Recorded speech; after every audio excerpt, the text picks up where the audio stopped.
तो अगर WWE ये अनडिस्प्यूटेड चैंपियनशिप को यूनिफाई करके एक टाइटल ला रही है और वर्ल्ड हैवीवेट चैंपियनशिप वो गोल्ड वाली बेल्ट नहीं होने वाली, तो भाई यही वाली बेल्ट WWE तुमको लानी चाहिए। कौन सी वाली, अभी वीडियो के अंदर आपको बताऊंगा। रोमन रेंस का नेक्स्ट मूव क्या होगा, ये WWE पता किससे पूछ रही है, हम लोगों से। और शादियों का भी सीजन चल रहा है WWE के अंदर, तो मसाला इस वीडियो के अंदर भी है। लाइक कर दो वीडियो को, लास्ट तक देखते रहना। Okay, hello chatters, my name is Rohit and you are watching wrestle chatter.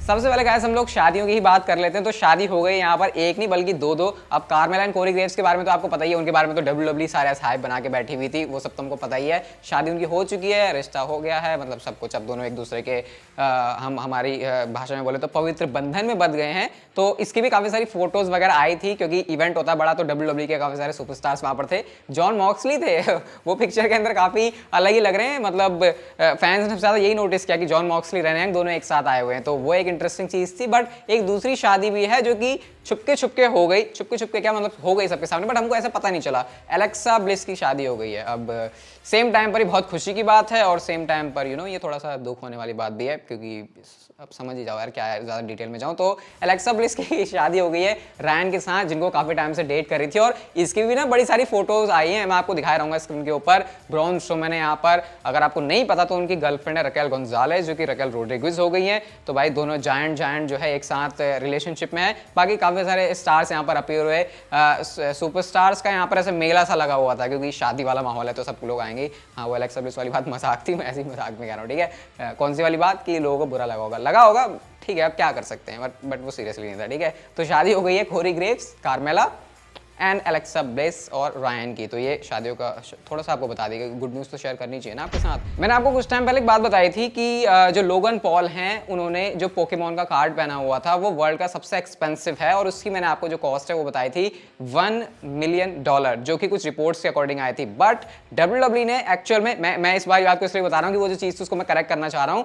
WWE ने इस वाले पिक्चर को पोस्ट किया और ये लिखा कि ये जो पिकाचू का इलस्ट्रेटर वाला कार्ड है, इसकी एस्टिमेटेड वैल्यू है $5.275 मिलियन, यानी कि ये इंडियन रुपीज में होते हैं लगभग 35 से 40 करोड़ रुपए के आसपास। तो ये एक जो कार्ड है वो इतना ज्यादा महंगा है, जिसको लोगन पॉल पहन के आया था। मेरे ख्याल से WWE की हिस्ट्री में हो सकता है ये सबसे ज्यादा ऐसे एंट्रेंस गियर में सबसे ज्यादा एक्सपेंसिव चीज कोई पहन के आया हो, क्योंकि हीरे मोती हार वार वो कोई क्या ही कर लेगा इतना ज्यादा कर करके। बट इसकी जो वैल्यू है वो इतनी ज्यादा भाई, $5.275 मिलियन। अगर लोगन पॉल मिल जाए तो मेरा तो पहला काम ये होगा, हाथ सेल्फी बाद में लूंगा, पहले उनका ये जरूर लेके चले जाऊंगा। मतलब भाई इतनी महंगी चीज जो है लोगन पॉल रेसलमेनिया में पहन के आए थे।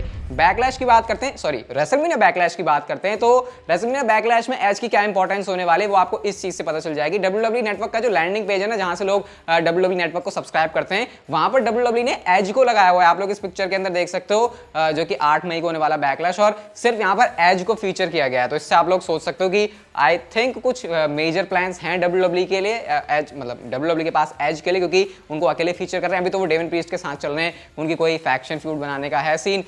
देखते हैं फिर आगे जाके क्या होता है। एजे स्टाइल्स के साथ वैसे उनके पंगे हैं, तो वही लग रहा है कि पॉसिबल फ्यूड है उनके लिए। तो लग रहा है मेजर वे में WWE इसको बुक करेगी। सोचो रोमन रेंस डबल चैंपियन बने हुए हैं अभी, लेकिन वो फीचर्ड नहीं है, एज को फीचर किया है। तो ये काफी इंटरेस्टिंग बात है। हाँ, एज के बारे में एक और आपको बता देता हूं कि एज ने रिसेंटली अपने रिटायरमेंट के बारे में भी एक बात करी। अब रिटायरमेंट के बारे में यार बात करना अच्छा नहीं लगता, मैं आपसे सिर्फ इतना कह रहा हूं, एज हमारे पास सिर्फ लिमिटेड टाइम के लिए लिमिटेड एडिशन है, तो उनको जितना एंजॉय करना है आप लोग कर सकते हो। उन्होंने अपने रिटायरमेंट के बारे में ये कहा, ये 10 साल बिल्कुल भी नहीं होने वाला कि मैं WWE के अंदर टिकूंगा, 5 साल भी नहीं होंगे मुझे लगता है। उन्होंने यहाँ पर 3 साल का हिंट किया, और उनके अकॉर्डिंग 2025 तक वो WWE से टाटा बाय बाय कर जाएंगे। वो चाहते हैं कि वो दोबारा अपने रन में आए तो फैंस को ऐसी मेमोरी दे सकें जिसको वो खुद भी याद रखें, और आगे जाकर फैंस के लिए तो याद करने के लिए हो गई। तो एज का यहाँ पर लंबा WWE के साथ ऐसे टिकने का कोई भी प्लान नहीं है। तो अगेन कह रहा हूँ भाई, जो मजे लेने हैं आपको एज को टेलीविजन के ऊपर देखने के, उनकी स्टोरी लाइन को एंजॉय करने के, आप लोग देख सकते हो। अब जैसे अंडरटेकर हैं, वो रिटायर हो गए, तो अब तो वो हो गए रिटायर, अब तो उनकी तरफ से जो भी चीज़ें हमको नहीं देखने को मिलेगी। तो एज हैं, अब इनके मजे ले लो, क्योंकि ज्यादा टाइम तक WWE के अंदर नहीं टिकने वाले। सही भी है वैसे, अगर वो उनका खुद का डिसीजन है, क्योंकि अगर उनको लगता है उस टाइम पर उनकी बॉडी अब नहीं वर्क करेगी, तो आई थिंक रिटायरमेंट एक बेस्ट डिसीजन होगा उनके लिए। गंथर की बात करते हैं, जो कि स्मैकडाउन के एपिसोड में आए। अब हम लोग उनको जानते हैं अच्छे से वॉल्टर के नाम से, बट WWE उनके नाम में जो है चुल कर दिया। विंस मैकमैन ने एक चीज और कही थी गंथर को, वॉल्टर को, और वो ये थी कि तुमको अपना थोड़ा सा वेट लूज करना पड़ेगा। और वो चीज हम लोगों ने देखी भी कि अब जब वो मेन रोस्टर के ऊपर अपीयर है तो उन्होंने थोड़ा सा वेट लूज किया हुआ था। और कैसे मैं आपको ये बात अभी बता दूं कि अभी तो वो टैग टीम के साथ आए, मतलब वो अकेले नहीं आए थे, लेकिन WWE का प्लान को सिंगल सुपरस्टार के तौर पर ही चलाने का। तो बहुत जल्दी आपको हो सकता है अगर WWE वॉल्टर गुंथर को अच्छा पुश करने वाली है तो वो सिंगल सुपरस्टार के तौर पर अभी जाने वाले हैं और शायद वो एक मेन अट्रैक्शन बन सकते हैं, क्योंकि अगर आपने उनको NXT UK के अंदर देखा है तो उनकी स्किल्स, उनकी इन रिंग परफॉर्मेंस, उनके वो जिस तरीके से मूव करते हैं वो बात मुझे आपको बिल्कुल भी बताने की जरूरत नहीं है। तो वॉल्टर वैसे आपने NXT UK का NXT के अंदर भी उनको देखा होगा, क्योंकि अभी तो NXT के ऊपर भी फीचर हो रहे थे। तो ये WWE के कुछ प्लान्स हैं, स्पेशली विंस मैकमैन के। तो मैं एक्सपेक्ट कर रहा हूँ कि वेट लूज कर लिया उन्होंने, चलो ठीक है, और आई थिंक बहुत जल्दी अगर वो सिंगल्स रन में आते हैं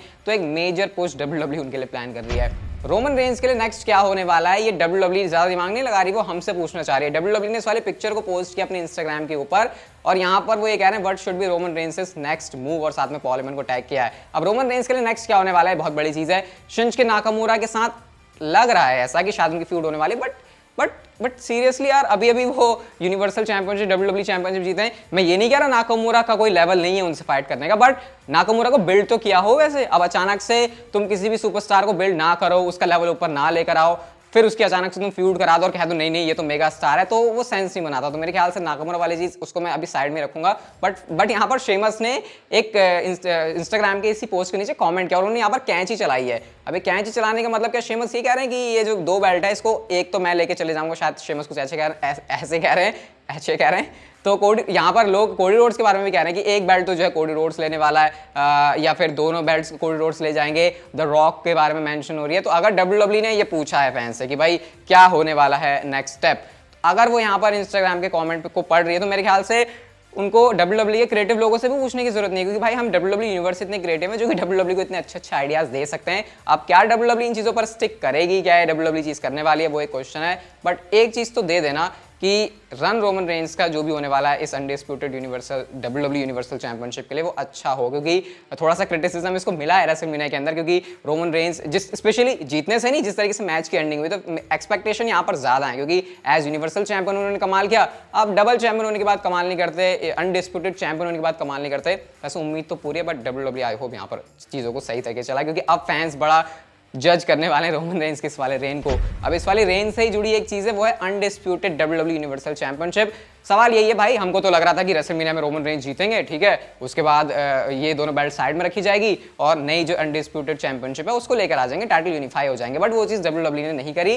कब कर रही है उसके बारे में कुछ नहीं पता, करने भी वाली है उसके बारे में भी कुछ नहीं पता। लेकिन एक स्पेकुलेशन फैंस काफी टाइम से लगा रहे थे और होप लगा रहे थे कि अगर WWE दोनों टाइटल्स को यूनिफाई कर रही है तो एक बेल्ट होनी चाहिए WWE की, वो बिग गोल्ड वाली बेल्ट। अगर WWE वो चीज भी नहीं करी तो गाइस एक पिक्चर है मेरे पास आपको दिखाने के लिए, जो कि आप लोग इसमें यहाँ पर अपनी स्क्रीन के ऊपर देख सकते हो। आई थिंक इससे बेस्ट और WWE कुछ नहीं कर सकती। अगर उनको बिग गोल्ड वाली बेल्ट को नहीं लाना, इन दोनों टाइटल को यूनिफाई करना है, तो सबसे ज्यादा सेंस यही वाला बेल्ट बनाती है। हाँ, इस बेल्ट का डिजाइन सब कुछ सेम है, सिर्फ कलर में चेंज है, बट आपको पता है WWE वैसे भी तो क्रिएटिविटी कुछ करती नहीं है बेल्ट्स के अंदर। तो आई थिंक अगर WWE को कोई चेंज नहीं करना, उनको रहना कि नहीं बेल्ट तो यही रहनी चाहिए, डिजाइन ऐसे ही रहना चाहिए, तो आई थिंक इससे बेस्ट मुझे नहीं लगता कुछ हो सकता है। अनडिस्प्यूटेड WWE गोल्ड टाइटल, भाई ये तो कुछ कमाल का ही लग रहा है। मतलब ये लग रहा है कि जैसे एक है रेड, ठीक है, सॉरी एक तो ब्लू है, वो रेड हो जाती है, ब्लू हो जाती है, वो तो उसके बारे में तो बात ही मत करो। WWE चैंपियनशिप अच्छी, बट उससे बड़े यहाँ पर ये वाला डिजाइन है, क्योंकि अनडिस्प्यूटेड रहना तो ज्यादा गोल्ड है। अब ज्यादा गोल्ड लाने के लिए दो टाइटल को यूनिफाई करके अगर पूरा गोल्ड वाली थीम दे दी जाए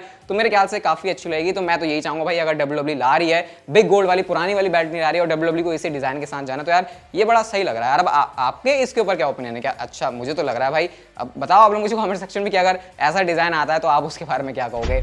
नेक्स्ट मंडे नाइट रॉ की बात करते हैं। नेक्स्ट है कल ही मंडे नाइट रॉ होने वाली है। ऐसा लग रहा है कि भरपूर मसाला हमको इस वाले शो से मिलेगा, कुछ कमी नहीं रहने वाली। सबसे पहले तो गाइस जो चीज मैं आपको पहले बता चुका हूं, अमेरिकन नाइटमेयर कोडी रोड्स का मैच होने वाला है मिज के साथ में, जो कि out of nowhere match book हुआ है, बट ये मैच होगा। वीआईपी लाउंज का सेगमेंट होने वाला है और यहाँ पर नए नवेले जो कि ज्वाइन कर रहे हैं एमवीपी को, जायंट ओमोस आने वाले हैं और पक्का यहाँ पर बॉबी लैशली की इंटरफेरेंस तो होगी, क्योंकि उनका जो खून है वो एमवीपी और ओमोस दोनों ने खौला दिया है। इसके अलावा एजे स्टाइल्स और डेमन प्रीस्ट का भी मैच है, तो ये भी इंटरेस्टिंग रहेगा देखने के लिए। साशा बैंक्स और नेओमी वर्सेस लिव मॉर्गन और रिया रिप्ली का विमेंस टैग टीम टाइटल्स के लिए मैच होने वाला है। आई थिंक यहाँ पर शायद ब्रेकअप होने वाला रिया रिप्ली और लिव मॉर्गन का। इसके अलावा सबसे बड़ी चीज भाई, वीर महान और रे मिस्टीरियो का मैच होने वाला है, तो ये भी इंटरेस्टिंग होगा। बट देखते हैं कल रोमन रेंस, जैसे मैंने आपको बताया था, अब WWE उनको शेड्यूल कर रही है लगातार रॉ पर भी आने के लिए, स्मैकडाउन पर भी आने के लिए, तो कल वो रॉ के एपिसोड में आते हैं। और हाँ, ऊसोस भी तो आने वाले ना आरके ब्रो की चैंपियनशिप को लेने के लिए। किस तरीके से सेटअप होता है, क्या मैच होता है, कल के रॉ डेफिनेटली मिस नहीं कर सकते। एंड आई होप कल रोमन रेंस भी अपीयर हो रहे हैं, क्योंकि अब WWE ऐसा प्लान कर रही है, तो भाई हर शो के ऊपर उनको लाना भी तो पड़ेगा। खैर, अगर आपको वीडियो अच्छी लग गई हो ना तो इसे लाइक कर देना, share, subscribe, notification notification bell सब कुछ कर सकते हो यार आप लोग। And see you guys in my next video.